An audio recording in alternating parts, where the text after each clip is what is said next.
We know that we're spending more money now on corrections than we ever have in the history of the state, and yet our violent crime rate remains virtually unchanged. House Speaker Chris Steele says what Oklahoma's criminal justice system is doing now is not getting the job done.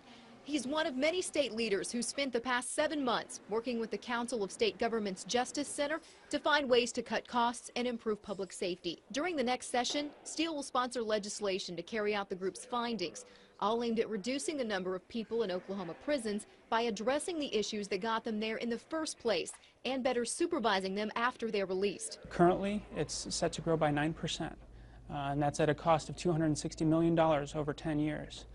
We believe that with a series of common sense, public safety approaches, we can actually reduce that growth to just 2%.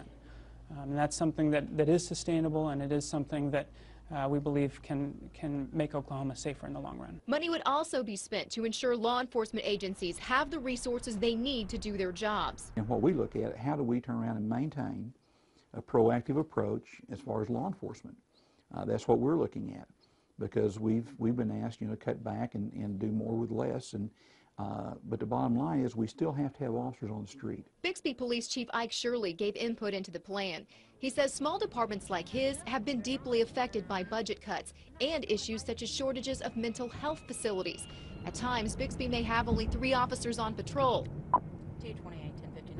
Shirley says if space isn't available for patients in Tulsa, he may lose up to 2 officers for an entire shift as they drive those patients to Norman or even Lawton. That means I have to call other officers in to come in and make sure that we take care of our community as far as the calls for service that's happening at that time. Steele believes the justice reinvestment strategy is the answer. We're going to be able to better appropriate and utilize the taxpayer dollars in an effort to actually increase public safety and reduce crime.